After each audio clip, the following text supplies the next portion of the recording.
Good evening, good afternoon, or good morning. Welcome to the second session of this MIT ILP webinar series. My name is Graham Ram. I'm a director of corporate relations at MIT. Today, I'm your host of this session.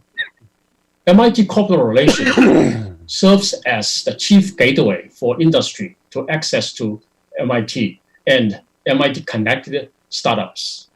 We help ILP members navigate in the vast resources at MIT and also find the best opportunities to learn and to collaborate. We all hope we will recover very soon from the COVID pandemic that has impacted the entire world. Increased energy demand will accompany that recovery process. If this recovery is met by hydrocarbons, global warming will accelerate. Development of renewable energy systems can meet energy and employment needs, and so to have a truly sustainable future. What must we do? Turn black into green. How do we do it? Set a high bar. That's the theme of today's webinar. Today, we will have a very high caliber MIT faculty speaker who will address this theme. He will speak for 55 minutes, including Q&A. So please ask questions and also vote on them. Here are a few notes on logistics. For those participating for the first time, in addition to the session today, the webinar series details can be found on our website, ilp.mit.edu, under the Attend and then Webinar tab. All the sessions will be recorded, and the recording will be available on the same website. For those currently with computer, at the bottom of your screen, you can see several icons. Please use Q&A icon to ask questions and to vote on them. Chat icon is reserved for technical questions with the organizers. Now, let me introduce our speaker, Professor Alexander Slocum. Alex is the Walter and Heather May Professor of Mechanical Engineering at MIT and a member of the American National Academy of Engineering. He has over 130 patents and has helped develop 12 products that have received R&D 100 awards for one of the 100 best new technical products of the year. He has helped start several successful precision manufacturing equipment companies and has a passion for working with industry to solve real problems and identify fundamental research topics. Over the past 3 decades, Alex has traveled millions of miles all over the world to help people of all ages and backgrounds and from all types of industries learn how to creatively identify and solve problems. For the past decade, his prime focus has been on renewable energy systems. Alex also loves sports, from scuba to snowboarding to marathons, and has completed 21 iron distance triathlons. Today, Alex is wearing a special Aloha shirt that he also wore when meeting Professor Obama. With that, let's welcome Professor Slocum. Good morning, world. I'm your game show host today. But in all seriousness, I want to try to help people to come to their own conclusions about life, the universe, and everything. Specifically, this whole challenge of global warming and what can we do about it without having to crawl into a hole. Because I'm actually quite optimistic, and rather than just being a cheerleader, rah, rah, yeah, here's some specific ways to think and do. It's very important that you look at all these slides now and the whole of them at the end later on, because I'm not going to read them. I'm going to go through them relatively quickly, trying to key in the high points to make your mind take a grasp of, oh, I want to think more about that.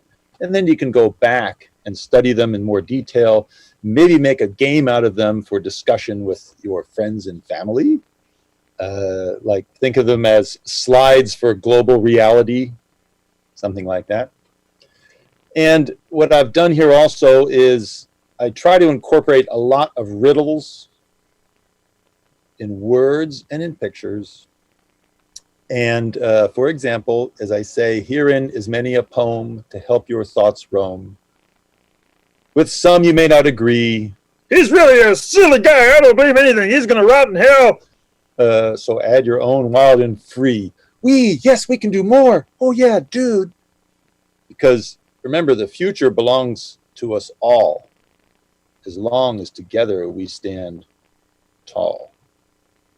Now the little symbol on the front where I have one over sadness, and then these feet, kind of like an equal sign, and then a happiness. This is, you could interpret, walk away from sadness to happiness. This is the opposite of sadness equals happiness. There's lots of ways to interpret things, and that's the beauty of the human race. There's so many different people from so many different backgrounds. They will look at a challenge differently, and then those many different solutions come together for a very rich, robust path to the future. Okay, so that's what we're going to do. Ready? Put your seatbelts on, and here we go. The first thing is, as Graham summarized, is what's this webinar about? Well, we want a truly sustainable future. Regardless of who you are, what your attitude is, you want it sustainable. Okay? You may be a warlord looking to rule the planet. Well, you want to keep ruling the planet forever and ever. Yeah. Or like, dude, man, we want to all be able to share time on the beach. Dude, yeah, okay. Well, we want that beach to still be there.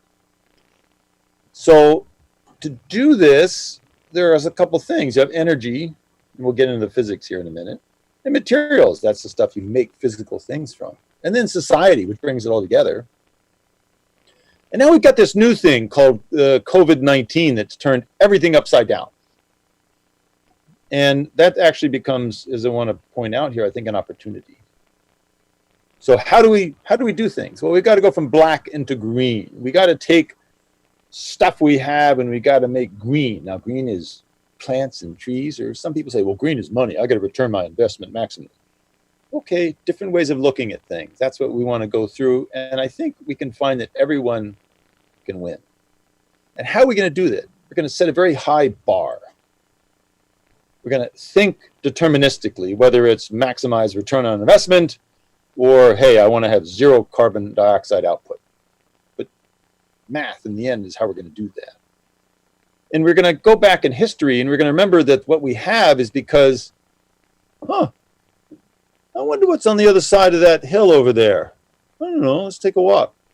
And they walk a kilometer and they get to the other side of the hill and they see it's pretty neat.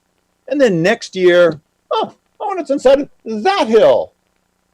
And then in only 20,000 years, humanity spread from one little place where one little group started asking I wonder questions, 20,000 kilometers, that got them all over the planet.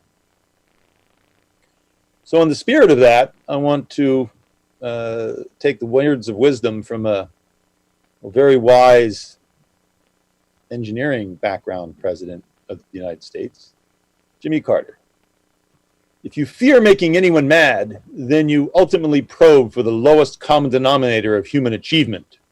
And I would add, you will never go to see what's over that hill, and you will never get anywhere. Okay, so with that, here we go. Whee! The first thing is, here is how I think, you think, we all think. You may not realize it, but all humans are imbibed with the spirit of wiring in the neurons to look at things, see them, ow, sharp, or hot, and then draw conclusions like, ouch, don't touch that, or That's hot. I could use that. Or that's sharp. I could use that. So this is this process that we go through. It's deterministic design or the scientific method. What do you want to do? Those are the functional requirements. What do you have to work with? That's the design parameters. What's the analysis? Who's done this before? What are the risks? And what are the countermeasures? Functional requirements. I need to be able to cut this meat because my teeth aren't so sharp anymore. I noticed I cut my foot running after the antelope. I'm bleeding. Rock, sharp. That's your observation. So I want something sharp to cut my meat. My design parameters, what do I have to work with? Sharp rocks. There aren't enough of them. Analysis. How did that rock get sharp? Well, I noticed this thing falling and hitting, and then where the rock hit the other rock, it broke, and it was sharp. That's references, history, observations. I pick up the rock to strike, like that one, and I hit my finger. Risk. Rock hitting rock to make sharp rock. Break finger. Countermeasure. Put rock on ground between other rocks, so bang, bang, bang, hit it without bashing finger. And from that, we have airplanes, cell phones, all this good stuff, okay? So this process, this function requirements, design parameters, analysis, references, risk, countermeasures, I call Fred Park. Now notice on the countermeasures, I have that symbol again, 1 over sadness, walk away to happiness. I call that USA, 1 over sadness equals happiness. Okay. USA, yeah, baby, yeah. Now, some of y'all may be thinking, is this guy a professor at MIT, or what's he been like? What's in his coffee? Or definitely too much sugar. So I just want to take a quote from one of my favorite movies, Moana. Just think of me as Grandma Tala. I'm the village crazy lady. That's my job, to ask questions and get y'all to think different. Okay, so here we go. 2 critical questions which become our functional requirements, if you will. Who are we, and what do we want to be? And I want to try to address that with a poem from the 13th century Persian poet. His name was Sadi. Human beings are members of a whole, and creations of one essence and soul. One member is afflicted with pain, other members uneasy will remain. If you have no sympathy for human pain, the name of human you cannot retain. Now, some of y'all might be thinking, oh, that's so beautiful, dude. Wow, I could knit a sweater from the lint in my belly button while reading that over and over again. And other people think, man, this guy's been, that's that hippie stuff, you know. We got to make some money. We ain't got time for this stuff. Stupid. It's true. If I see someone in pain, I ask, why are they in pain? Any product out there to fix it? Nope. What are the physics of the pain? I'm going to invent a product, fix the pain, make money. Both are equivalent and fine. So with that, you see this quote by Jimmy Carter at the bottom. You can look at things any way you want, but it is language, love of nature, which includes science and the scientific method, and a common language, which we'll see as mathematics, that will allow us to go across all political and social boundaries. We'll get there regardless of who is in power. Okay? So onward. Let's get into some details. To do anything, energy is the key. Without energy, you can't do anything. You cannot break that rock unless you've eaten something to give you the energy to pick up the other rock, to make a sharp rock, to now go out and get some more food so you can break more rocks. Energy is the key to everything, and everything is the key to energy. As I gave the example before, I think people study nature, and then they create technology. And remember, I'm not going to read all through every slide. I'm going to kind of cover the top points. It's up to you, as you all are looking around, read all the fine bullets and process them. So we create technology, and whether we do it or not, we have to think about the costs. If it takes you more energy to make a tool to harvest food, you'll die before you can ever harvest the food. So the amount of energy you put into designing and making the tools to get your food has to be less than the amount of energy from the food you get. Okay? Now, what happens if there's no resources around? Or use up all the rocks? No more rocks. you just have smooth stones now, and they're so small you can't make anything out of them anymore to get any more food. You're really in trouble. You have to transition to something else other than rocks. In the past, that was the transition to the discovery of metals that lasted longer than rocks.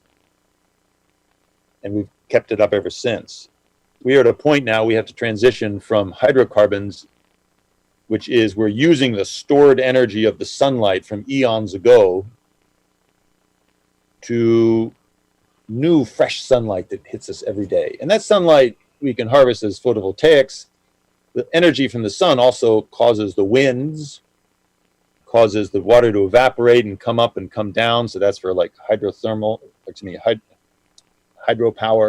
And then there's also deep in the earth from other suns long ago that created all the heavy elements that gave us the core of the earth, which is hot, and that heats water, continuing the geothermal, for example. So it all comes from, hey, wait a second, it all comes from the sun eventually. These are the facts. And little quote from Deng Xiaoping here: seek truth from facts. Xi. Sounds nicer that way, actually. Flows. The facts will flow. Okay? Those are the facts. You can't argue with them. Now, how much are we talking about? Okay, you may accept, all right, Alex, we accept this, we got to do this, but, it's just too expensive. So you know what? Let's toga. Let's party on. Yeah. Because if you're going to go, you might as well have a good time going, right? Yeah, you can have a good time and you can get what you want. But put it in this context. Think about buying a house. What can you afford? You want to buy a house for $100,000. And there are places you can actually buy a nice house for $100,000. And your annual income of you and your partner is $80,000. And that's not unreasonable. That's a lot of money. And you put 2% down, you got a mortgage of 98%, 4% mortgage rate, paid off in 25 years, $517 a month mortgage payment. Percent of annual income spent a year, 8%.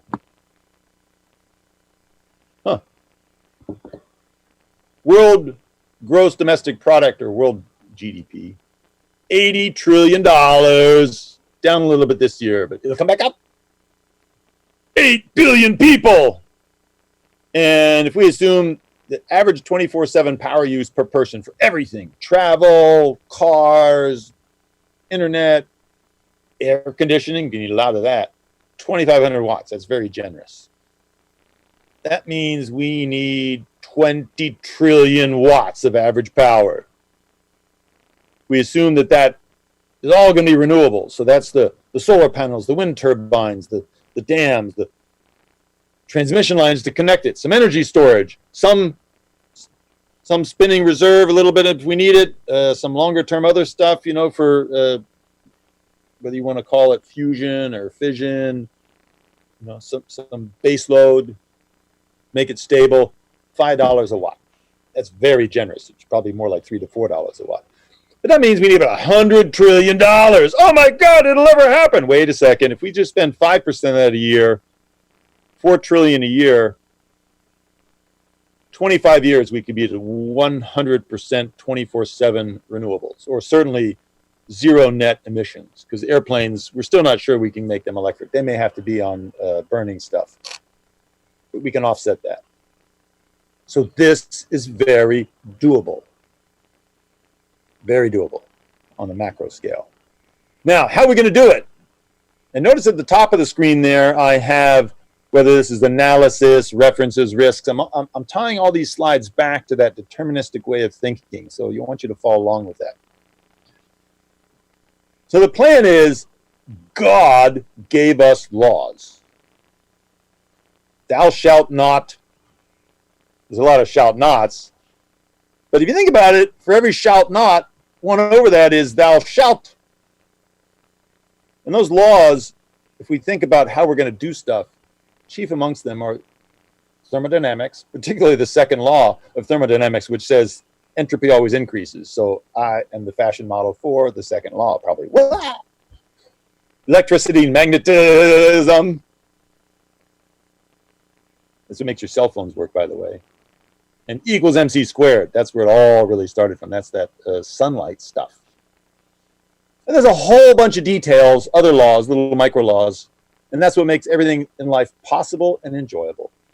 So if you don't believe scientists' global warming warnings, well, I'm not sure I really believe that. You know, how do you know humans did it? Okay, good. No problem. I want you to turn off your cell phone, internet, TV, heat, AC, refrigerator, take off your clothes, get out of your house. Because if you don't believe the laws, that the vast, vast majority of real scientists who actually do and practice this stuff say, this is it, dude, then you are not allowed to selectively use them. Thou shalt not kill except when you feel like it. No. Okay? So I want to invoke Greta here. We're in the beginning of mass extinction. Unite behind the science. And some people say, well, she's just a nice little girl. The prophets were behind this. If you look at and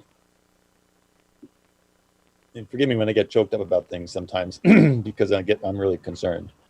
In the world's great teachings of the prophets, peace be with them all, they're telling us what we need to do. And that, if you think about the mathematics, is all we got to do. Okay?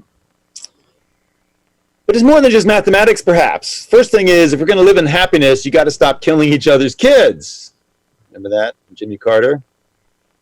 And you got to say, as the planet heats up, what future do we have? Well, it's too expensive. But if you think about it, the money we spent in war in the last 2 decades, many trillions of dollars,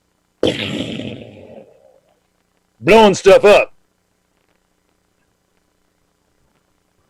We could have had 1 terawatt, that's 1,000 gigawatts of that 24/7 energy. You see, we could have had 5% of the world planetary total just by not blowing stuff up.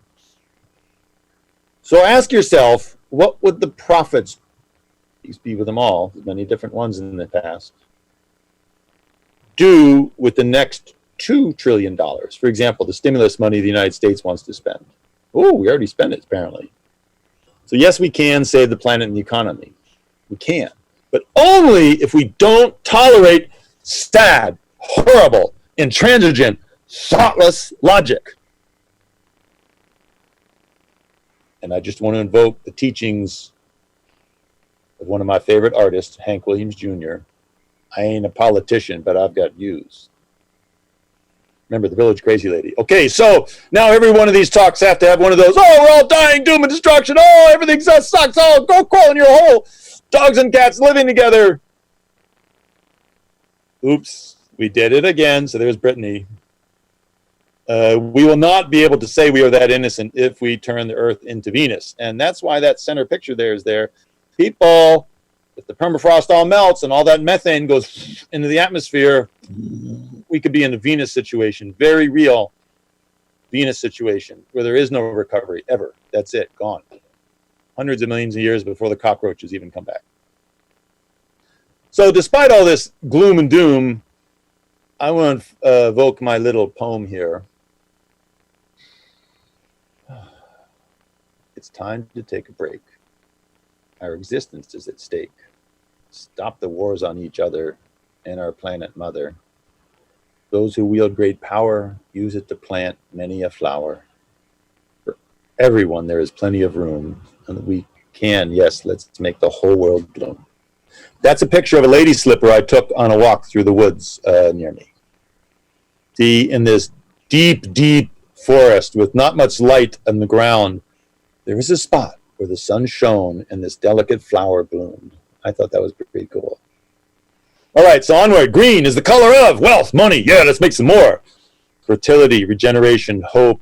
See, green is the color of everything that we can long for. And we get there simply, as Galileo said, mathematics is the language with which God has written the universe. That's the mathematics of finance, of science, of energy, of counting up all the people who are donating to your campaign. Yes, let's go for the green.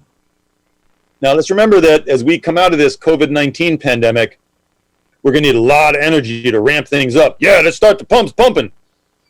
But if we do this by hydrocarbons, global warming is going to shoot up. And the interesting data here is if you notice, the ozone is healed very quickly with all the reduced activity. Gas prices are low because no one wants the oil because we're not burning so much. Hey, man, the air is cleaner. Dude. Remember that scientific thing? Remember, see around you? So if we come back with renewable energy systems and we can make them on par or better cost than what we pay for hydrocarbon systems, we can have a lot of good jobs. So if you look in the middle of the United States, for example, in Ohio, vast quantities of jobs for wind turbines, and they're economical and paying back because we're harvesting the energy. So when people say, yeah, you can't take that, you're not going to take our jobs away for that renewable energy junk. Other people say, oh, we got to, tough, So this is like what enemies are talking about. I don't want to have any enemies.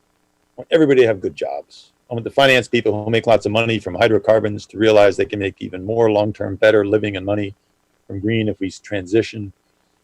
If you're a miner and you're out of a job because we shut down that coal plant, you don't care because we'll enable you to mine a different form of energy right in your own community.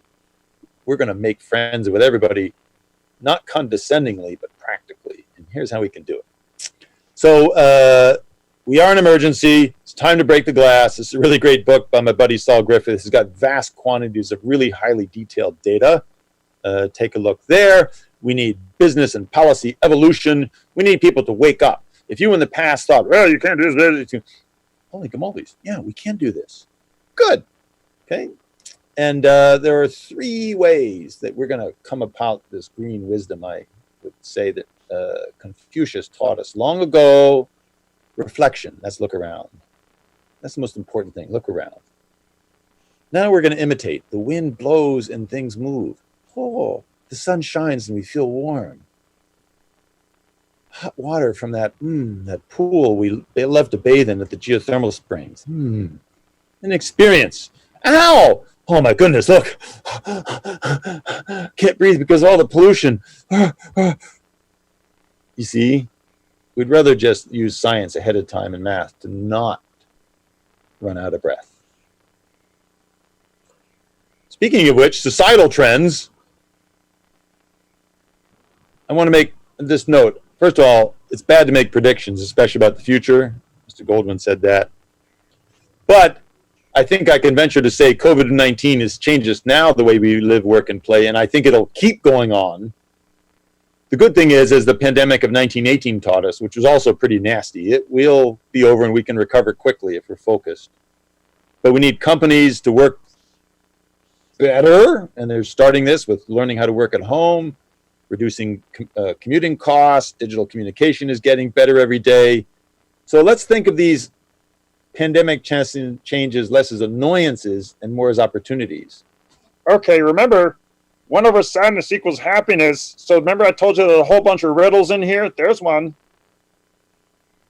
And a key thing here in all of this I want you to realize is what Mr. Shavitz said. We don't have to achieve happiness by forcing everyone to do one thing. Okay, everybody, you're all going to live in a hole, and the cave, this is the thing, and men wear brown furs, and women wear the tan with spots furs, and no. You can all have your own culture. If anything, that's going to help us with getting the solutions. So, again, one more little prediction about the future that I probably shouldn't make, but I'll try anyway. Social distancing is going to remain for a long time, and I think people are going to realize that, wow, I'll take the social distancing over the 2-hour commute. And we're going to have more recreational activities, walking, running, biking, which are kind of inherently socially distanced, which is kind of interesting because that means we need more trails. We need more bike trails. We need more hiking trails. It's time to put the world first for us. We can clean up the environment, yet make it so we can enjoy it more.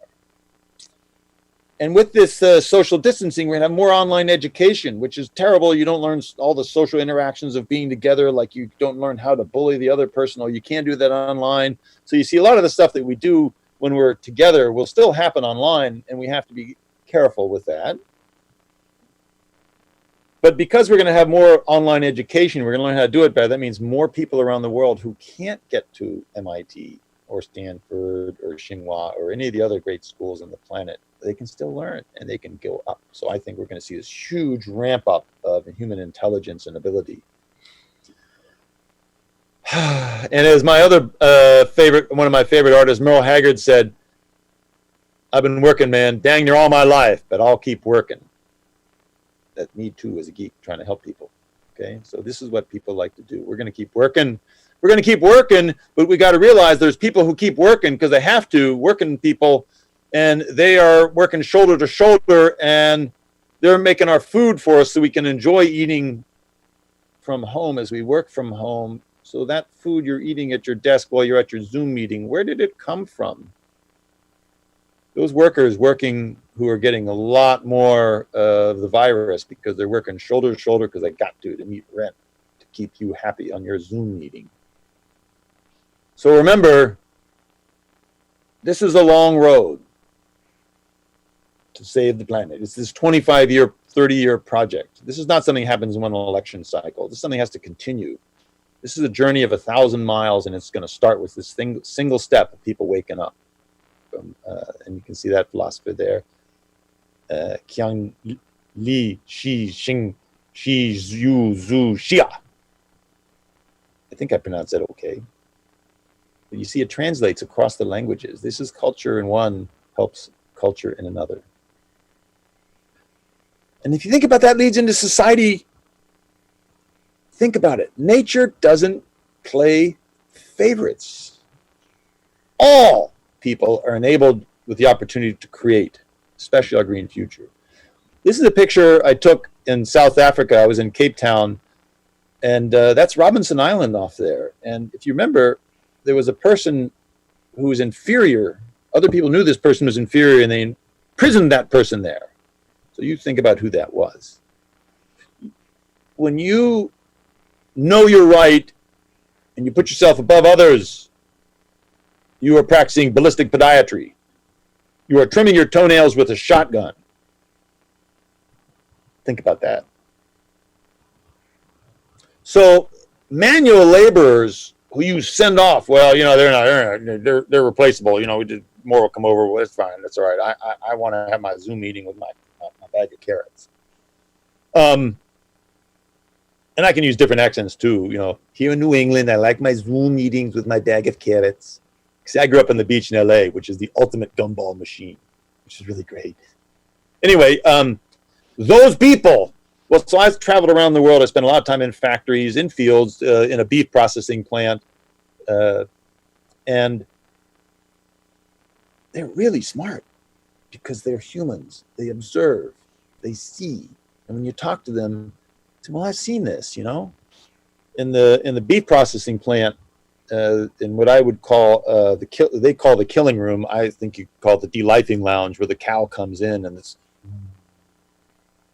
And remember the lady who figured out who she was when she was a young person was one of those people who were told they could never be anything because they're very different. They're on the spectrum.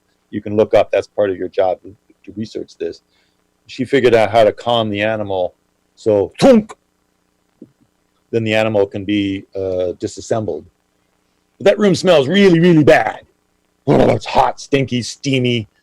And I said, you know, you should really just air condition the heck out of this room. Oh, you can't. It's too expensive. These animals are hot. I said, yeah, but later on, you got to cool them off anyway. So as a control volume, it doesn't matter. If it's air conditioned, it won't smell so bad. You won't lose very skilled people in the very beginning. See, and that was brought to me because the people who were there were saying, man, it smells bad in here, but it doesn't smell bad in the other room where everything's already cool. So listen to people. Apply the mathematics to their observations, and together as a team, you can have amazing invention. That's how I do it, by the way. So as Franklin Roosevelt said, our primary task is you put people to work. And there's no unsolvable problem if we face it wisely and courageously. That means put people to work. And the people in finance, the leaders and the inventors and the professors, you go there and you work shoulder to shoulder, learning from the people working to create the new technology to make it better for everybody. Okay, and then you can start your companies and make money from it, et cetera. That's the key. That's how we do it.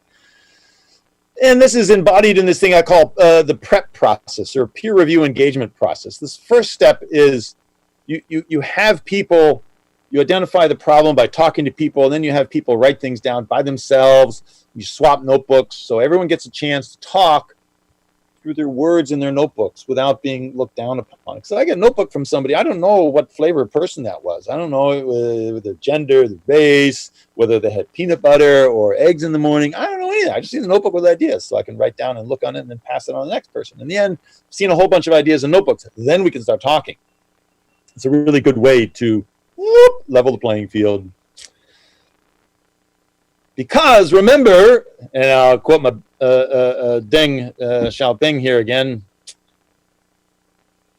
it doesn't matter if it's a white cat or a black cat. As long as it can catch mice, it's a good cat. Yeah. Okay, and then our buddy Einstein over there, you're not going to solve problems thinking the way you used to. You got to think different. You got to have new manner of thinking. And then we can solve these problems, right? So you see what I'm going through here is some philosophy, but this is how I think as the distinguished MIT professor, and I use lots of mathematics and hundreds of patents, blah, blah, blah, and companies and yada, yada. And I'm a very, very rich person because I am constantly working with people, auto body people, farmers, scientists. That's the richness of life. Plus I get to wear all these cool shirts that my wife, who's also a geek, she handcrafts all my Aloha shirts. She finds the wacky fabric and does this. That's what keeps her out of trouble. Keeping her out of trouble, huh? How do we keep people out of trouble when we've got COVID-19, which has caused this huge economic mess, biggest since the Great Depression, maybe even bigger?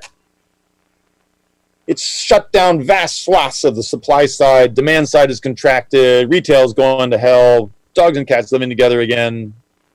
After the 1918 pandemic, there's a huge fall in global trade. Many would say that led to then a bounce, and then whoa, it was a whoa, and then boom, depression. That's an underdamped system. So we have to be careful of the dynamics of what we do.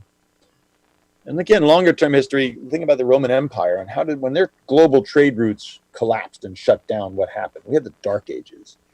So we got to be really careful, again, about the whole international world. We're all together. And it's not just now in modern times, in ancient times, it's true too. International trade is the key to the robustness for us all. When you do something here, you have to be aware of what will happen, not just next door, but across the world, in the community. So as Abraham Lincoln said, every effect must have its cause. Past is the cause of the present, and the present will be the cause of the future. So think about that carefully as we move forward with knee-jerk reactions. So that leads to this strategy, an idea that economic stimulation right now, let's spend $1 trillion, we got to come out of this, borrow, borrow, borrow. That's fine, but how do we spend it? That these revitalization funds have been huge, and more are coming because the ones that were spent helped the stock market today, yay, but then crash tomorrow. We need something that can provide short-term relief, but it's not wiggling like that. It's like, and keeps going. And if you assume that markets are the most efficient ways to use money, potentially, but it depends on how the markets are using it. Is it a short-term or a long-term? So there may be some policy corrections there. For example, stock market goes up and then down and up and down. What would happen if someone said, you buy and you sell? Well, if I buy something in the store, I pay a sales tax. What would happen if there was a sales tax on every transaction of any type anywhere?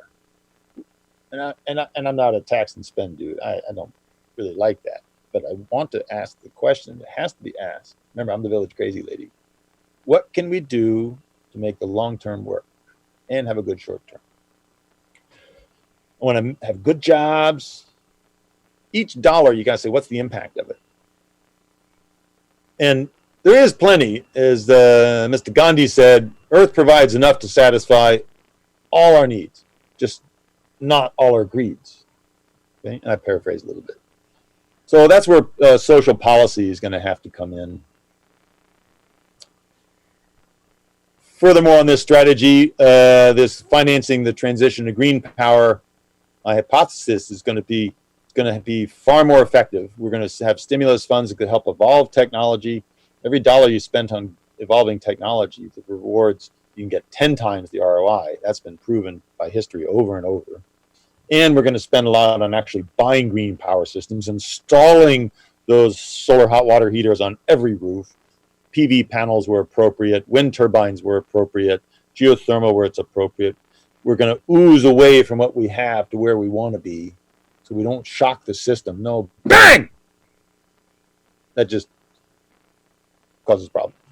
We want to have more like, yeah, oh, yeah, oh, yeah, oh, yeah, a nice back rub to the future. Yeah, baby, instead of, we don't want that. Okay? Now, why haven't we already done this? Oh, this and that and the other. And this is the interesting. This is one of our sadness equals happiness. I would postulate to you that it's the COVID-19 crisis that is going to make this economically and politically feasible. Let's use it. You've heard other people say this. I want to reinforce it and provide a little bit of more detail here. A Green Works Projects Association. It could lift the U.S. and the world, this is not just us, it's everybody, out of this COVID-19 depression. Let's use it to design and build the green infrastructure. Remember I was talking earlier about these socially distanced sports and things like walking, running, blah, blah, blah. And where do you think all the trails came from in a lot of the national parks that came during the WPA? And all benefit, even existing large corporations.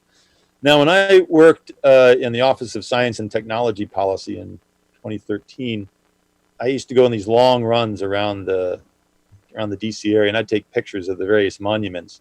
And so you can guess which monument had this quote from it. Okay, you can guess. So we want to have public works projects. We need private investment and for example, energy companies. They want to be energy companies in 100 years, but they're not going to be if they just keep doing what they did. There's a lot of stagecoach companies that went out of business. Some evolved, and then you got big auto companies. We are also going to stop, for a moment anyway, spending money blowing stuff up, put it on hold, take all that money you spend protecting things from those other people, and say, listen, we're all going to spend that money get green energy. We can always go back to shooting each other and blowing stuff up later if we want to, but let's save the planet first. So at least we have something to worth fighting for. And we're going to harvest diffused resources so we don't have to go over there to get what we want for us over here. There's ways of harvesting energy, solar, wind, geothermal, materials from recycling, and absorption from seawater. We're going to go through the technology. We're going to leave nothing for tomorrow which we can't be done today. We're not going to say, well, that's too hard. Now we'll do it in the future. I'm not going to do that. So we're going to have this energy to power them all. The economy is based on energy, remember, from joules, that's the measure of energy, to goods and services. A joule, if you take 1 watt of power and you apply it for 1 second, you get 1 joule. This is not related to Jules Verne, although his books were very... See, there's another little riddle that's kind of there. Interesting. So now they come really easy from hydrocarbons. Hydrocarbons cause global warming. If you don't think so, remember, you're not listening to this because you had to turn off your computer. You're drawing from the bank. The bank was created over hundreds of millions of years. The sunlight making plants. Plants grow, they die, they fall in, they make coal, for example. Some oil or natural gas. Some people think oil and natural gas comes from methane, blah, blah, blah. But the point is that where did it all come from? It originally came from fusion energy in suns and stars. But we're now rapidly releasing it, putting all that carbon back in the atmosphere. Big problem. We're drawing from the bank so fast, we're bankrupting our planet. Think about that, bankrupting, finance. It's going to be very key for the next slide, too. But anyway, technology is now existing where we can economically get everything we need. And how we're going to get it, because the technology is there. The economics are there. It's very simple, actually, as I showed earlier. You need to vote for great leadership. You need to keep the planet from turning to S period, H period, I period, T period, sad, horrible, intransigent, thoughtless logic. That's too common. You need to not vote for shit logic. There, I said it. I can blame it on the pig. Anyway, the legitimate object of government is to do for the people, by the people, of the people, what needs to be done, but which they cannot, by individual effort, hey, I can maximize my money,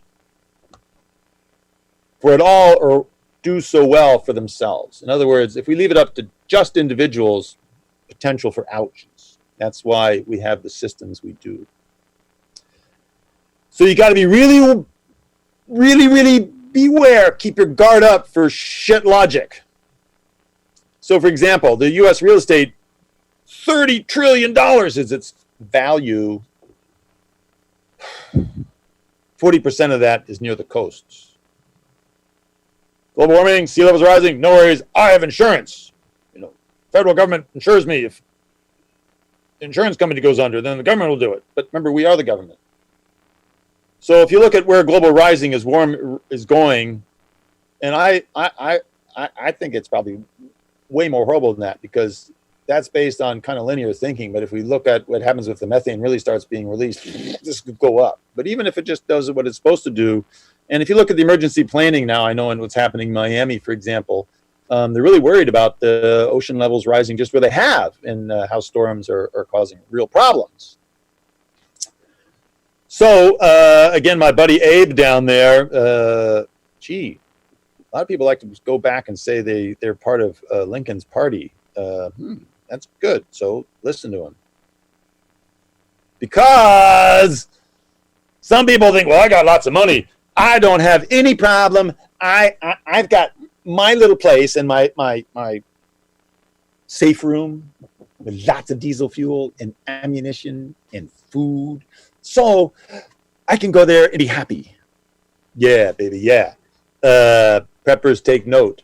Everywhere will be smote. We can no longer stall. The writing is on the wall. Nature does not care if our cupboards are bare. Eventually, the food in your safe place bunker will run out, and you're going to come out and you're going to find Venus. Ha! As we pursue personal wealth, we destroy our planet's climate and health. Don't shit the bed. At least after the waves wash us away, other creatures can live to enjoy a new day. Yeah. Something will evolve. Remember, after the dinosaurs roaring around, yeah, we're the king tyrant lizard. Yeah, everybody, yeah. I'm going to eat you if you get in my way. I'm going to eat you anyway. Yeah.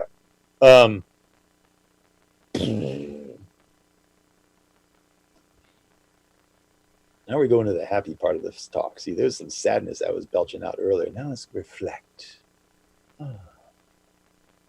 On your actions, reflect. Nature requires respect. Do not despair.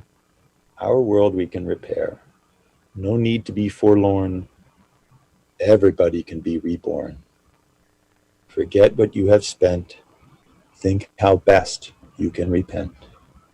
Set aside your vanity. Focus on helping humanity. Stop personal and climate strife. And for all, achieve everlasting life. And if you doubt that, come to my farm here. Go for a walk in the woods. We'll go for a little run or a little bike ride. A little swim. Maybe after a few Ironmans, you'll come to understand too. It really can work, baby. Yeah. All right. We're going to pause here a little bit for people to type in questions. And I just want to use this quote from Mr. Obama for reflection here. Change will not come if we wait for some other person or some other time. We are the ones we have been waiting for. We are the change that we seek. Doon doon doon doon doon doon doon doon doon doon doon doon doon doon doon doon doon boom beam bum boom boom boom beep bop bop bop bop boom boom boom bum boom.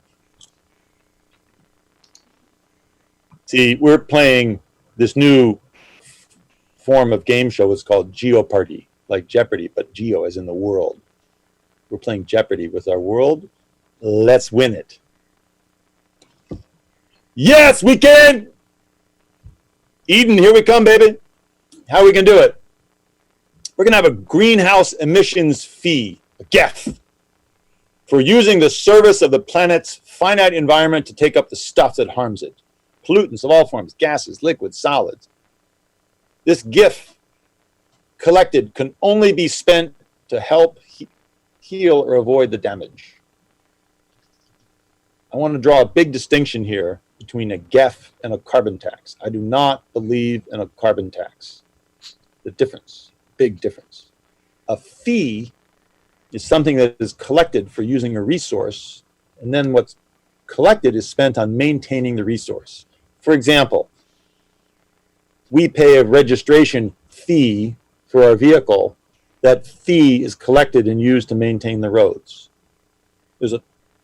Some roads have tolls on them. The tolls are collected and used to maintain the road.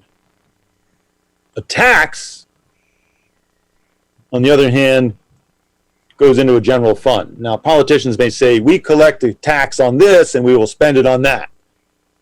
Right. So many believe politicians spend money on things that don't help with what the intended tax was to do. That's debatable. I'm not going to have that debate, but if I'm just going to say, I don't want a tax. I want a fee. So furthermore, I don't want to necessarily trust the government with the fee that's collected. I'm going to give myself the option of doing something useful. So this is where the hypothesis part is that companies, people, you'll pay the GEF, that greenhouse emissions fee, to the government to then spend to fix the planet, or will allow you to invest an equivalent amount on green energy systems, and you keep the asset. So you could say, okay, I'm putting in a refinery. I'm going to take the greenhouse emissions fee from the refinery, belching out icky puckies, yucky nasties, and I'm going to take that money and I'm going to buy and install solar panels and use the solar energy in that to run the refinery and to sell the extra to other people, instead of buying electricity to run the refinery, which comes from, burning coal, and I'll get to the coal thing in a minute. Or I'll just invest in a power company that builds solar panels. Hi, Alex. We have a number of questions. Would you mind? Okay, let me just finish this one thought, okay? Okay, go ahead. And either way, I keep the asset. So even though I'm paying a fee, I get to keep the money, sort of, in the future. And cheaters will be aggressively sanctioned. So those who say, well, I was going to put in a gigawatt equivalent power plant burning hydrocarbons, but instead I'm only going to put in 90% of that, so that's 10% less, so therefore that qualifies of the 10% I saved. No. That logic is like, if you have two guns, you put them to your head, you align them carefully, you only have 2 holes here instead of 4. Okay, questions? Yes, Alex, I have a number of questions here. First of all, if you can explain why we should set a high bar for this collaborative approach to a truly sustainable future. And also, which organization, politicians are working to take these steps? Just briefly answer this question if you can. Okay, setting a high bar, that's a statement that comes, there's a sports analogy that you will never learn to jump in the high jump unless you set the bar high and try. That's actually where the Fosbury flop was invented, so to speak, by Mr. Fosbury, about jumping backwards over the bar instead of trying to leap forward over the bar. So for you sports fans out there, you can go look up how the Fosbury flop was created. So you've got to aim high if you're to get high. To achieve big success, you got to aim big. And that's that earlier quote I had about if we just try to make everybody happy, absolutely positively, and offend absolutely no one with any of our thinking, you'll have such a low common denominator, you'll never get anywhere. You just have plain vanilla instead of a super rocky road, mega extra double pinata crunch. Okay. Now, what organizations? There's a lot of them out there. And I think a lot of them are constrained with, they're so cautiously careful about not saying anything that may be possibly perhaps possibly could possibly offend any of their constituents, that they're afraid to actually say anything new. So I would pseudo-postulatify that all these organizations politically, that there are none now, but there is the potential for them all to come together. Hopefully they'll see this presentation here and say, wow, if the learned professor can like wear aloha shirts and make strange noises, well, we could do that too. Okay, so that's part of what we're hoping to do here is reignite. And remember how the United Nations was born out of the League of Nations? I guess if you were to ask me to look in my crystal ball, let's take the basis of the United Nations and create the Green Nations, something like that. Thank you so much. It's a wonderful explanation. And for the sake of time, I will suggest that maybe you can start to speed up. Do the second part of your. Okay, so I'm going to launch the second part. I'll speed up here for you. I want to invoke one of my favorite presidents, Mr. Ronald Reagan. People will say, Reagan, he was, and there's all this nasty stuff you may want to bring up. Yeah. But let's look at some of the wisdom here. No arsenal or weapon in the arsenals of the world is so formidable as the will and moral courage of free life forms. Okay, so we're going to do this. All right, so we have this GEF. This is the greenhouse emission for CO2, methane, fluorocarbons. You got to remember it's a double-edged sword, and be careful of the pollutant. Okay, so think of this old Native American proverb: we do not inherit the earth from our ancestors, we borrow it from our children. We've heard lots of people say that. There's a lot of how we handle this blessing or curse of hydrocarbons and energy. Is it a curse? Look in the verse. Hebrews, Corinthians, Quran, writings of the Hindus, all kinds of proverbs all say the same thing. Do it. And remember, this GEF is not just CO2, it's also solids like ash. And we got to remember that we also have to say no to not in my backyard, because we're not allowed to just solve my problem by, I'm not going to shit in my bed, I'm going to poop in your bed. No. This thing called environmental racism or societal racism, whatever you want to call it, we don't weave this web of life. We're all part of the beautiful cloth. Okay, so we can't just pass it off to someone else. We got to work together. And I have these examples here of how we can use private investment of the GEF to invest in solar panels, wind turbines, et cetera, et cetera. And for example, near refineries, and we're not talking about shutting down refineries now, we're talking about a longer term thing, turning black into green. And we have an article, and there's a list of references at the end, so you can go read about how to do that. So for example, one of the reasons you would want to locate things near each other is that the workers at the refinery have really fantastic skills of handling chemicals, high energy systems, very skilled people, and they know how to do big process machines. And if they're right next door is the big factory that's making the panels and the composite fiber layups for the wind turbine blades, et cetera, these workers can share their ideas over lunch, and they can slowly transform, okay? So we're not going to lose the skills of one set by just shutting it down. We're going to evolve them, because all these people want to work, and it has to be encouraged, and we will enable it. So history, first of all, I'm fully aware that if a capitalist market is fully driven just by maximum short-term ROI, there's little interest to transform likely ever. So there is big becomes little. So we're going to have to fix that. Germany's taken the lead, for example, saying, we will not screw up the environment. We are going to fix it. We have a plan. Long term, we are going to do this, and here's how we're going to do it. Okay, now we don't like nuclear. We're going to burn some brown coal. That's kind of icky, but very quickly we will be transitioning to only clean. See, so you got to think for the long term. And that's why a high bar for big ideas. And I think China's president Xi has said it very nicely in his.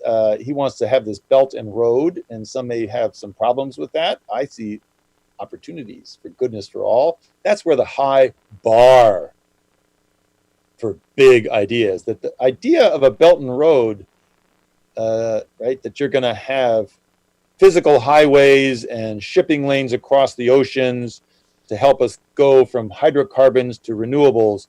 Really, if we just take that core of an idea and let's work with it. So I'm going to just go through this detail in here real fast where y'all can read the big paper referenced at the bottom. And just remember, and here's again for the idea of why it has to be a high bar from Mr. Nehru, the policy of being too cautious is the greatest risk of all. And look how India has transformed itself over the decades, okay? So think about that.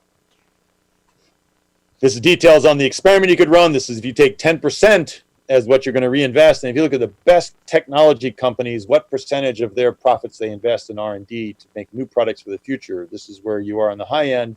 And again, it's Mr. Roosevelt about how we're going to try. You start this, it doesn't work, you change to that. You don't give up. Never give up, never surrender.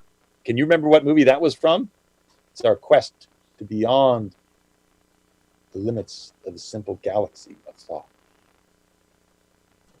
So let's just do a thing here. If we start this greenhouse emissions fee at $1 a ton for CO2, for example, only $1, no problem.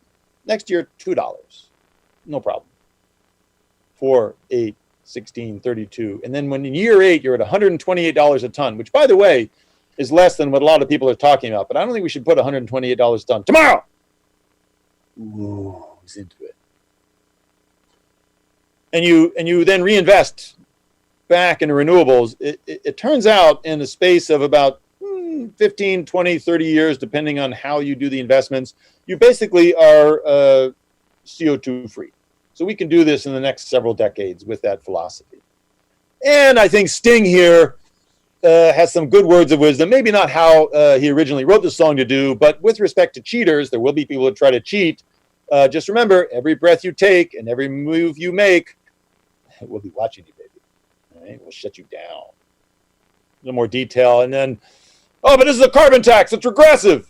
Well, this is not a carbon tax. It's a GEF. It's a fee. And we'll take the money from the fee and use it to go back into renewables, which means we can employ people who would normally thought to be regressed by a simple tax. We take the money and then spend it on stuff to blow shit up. No.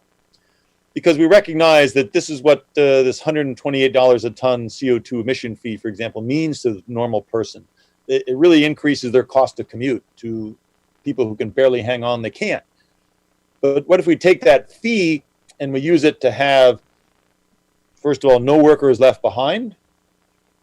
We're going to build public transportation. We're going to have health centers.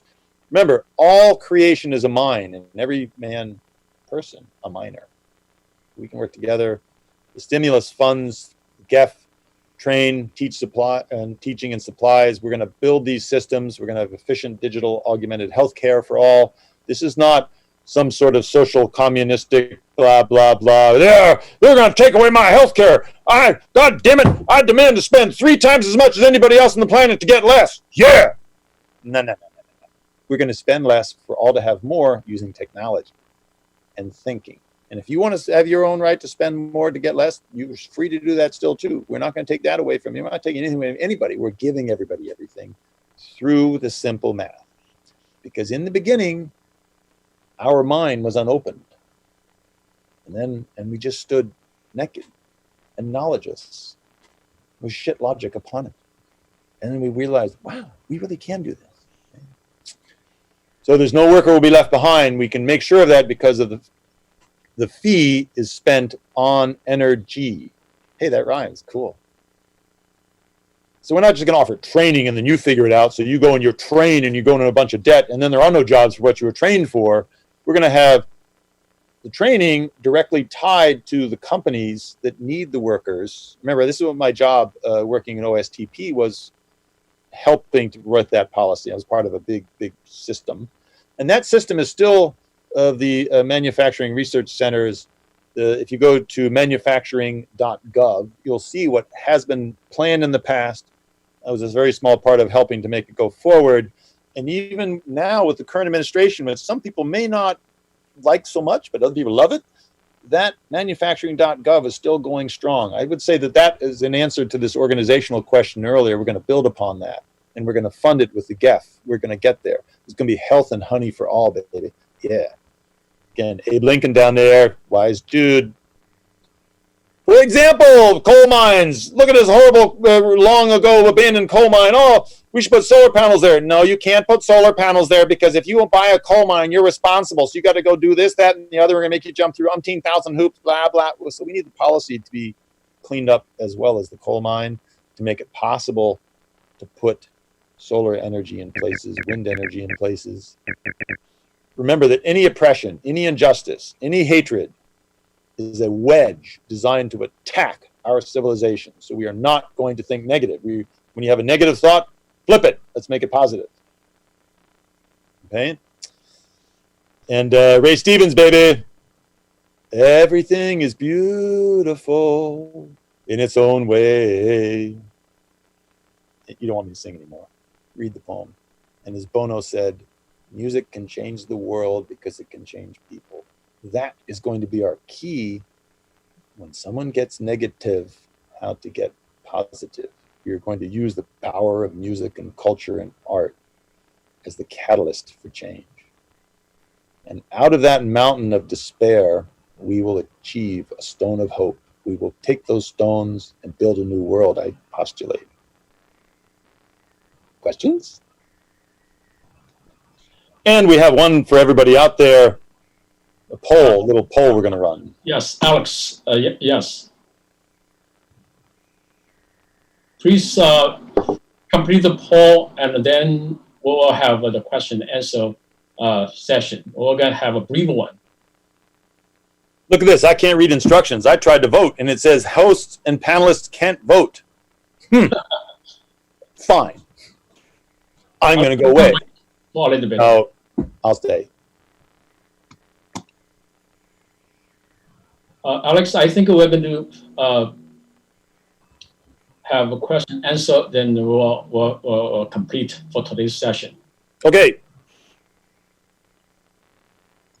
And while people are answering the poll, I've got a bunch of slides showing some detailed technology, some examples of how I use physics to invent.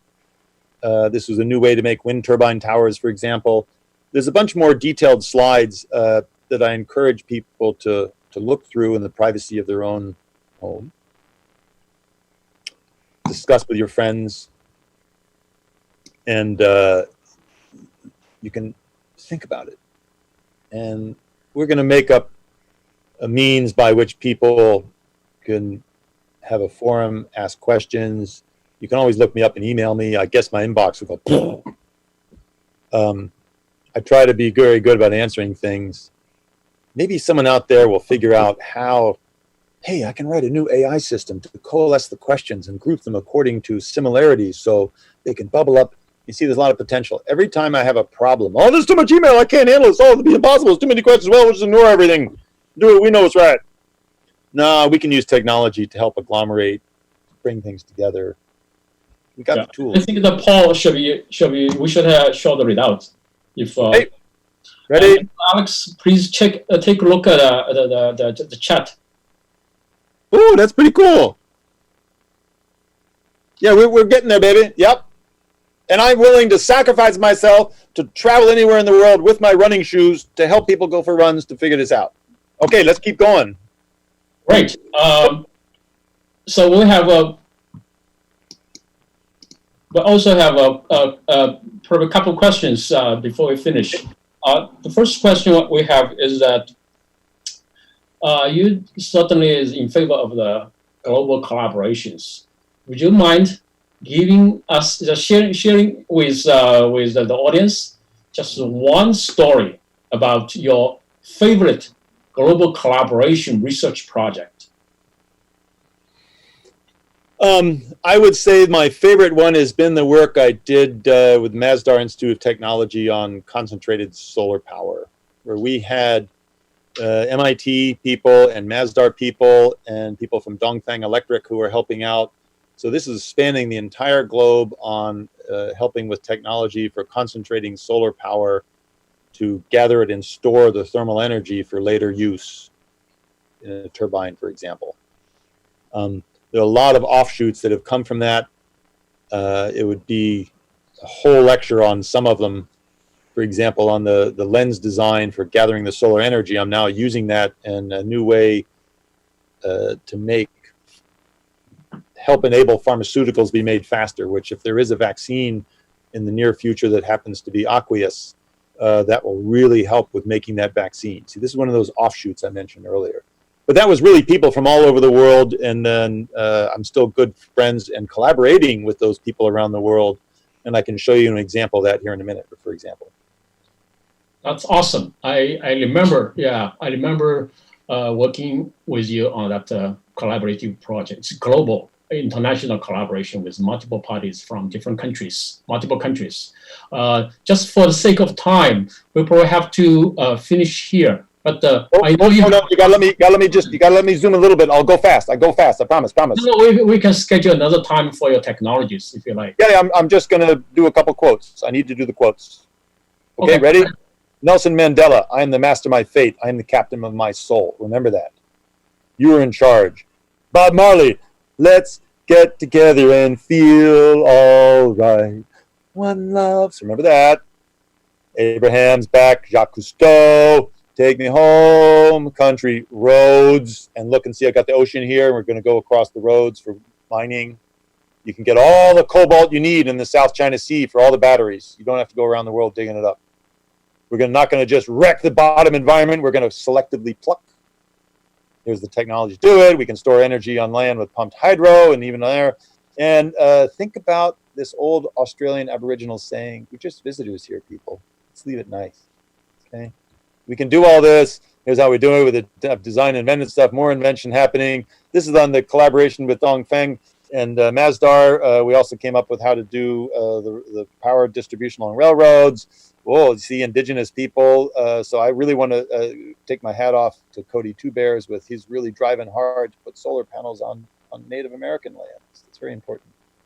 This is sinking seaweed in the ocean to the deep to preserve the carbon. This is sucking up trash and turning it into cash, right? This is our farmers planting corn with no till to get the carbon back in while we take some out to feed people and animals and everything. And they got the windmills there.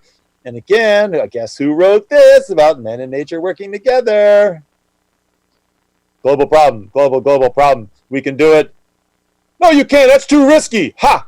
I wish I would have invested in Microsoft back then. Look at that little geeky dude in the corner. And yes, Captain Planet. Everyone can be a planet hero by helping drive pollution down to zero. My buddy Ted. I never met him, but he's a cool dude.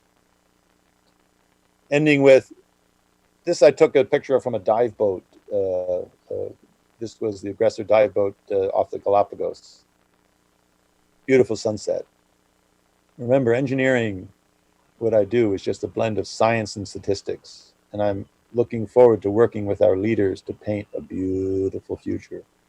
We are all responsible for the canvas of life. We can do this. That's it. Thank you so much, Alex, for this excellent talk. It's very thought-provoking and relevant. And I know you only covered the first half. It's mainly the philosophical and strategic aspect of your presentation. You still have a whole lot of content about technologies. You just went through fast-moving into preview of your technology part of it. We may schedule another time to talk about that, session talk about that. Hi, everyone. Thank you so much for your attention. If you have any questions regarding the presentation or MIT IOP, please contact me via email, grong@mit.edu. This concludes our session today. We appreciate your feedback. Thank you so much. See you at the next session. Bye.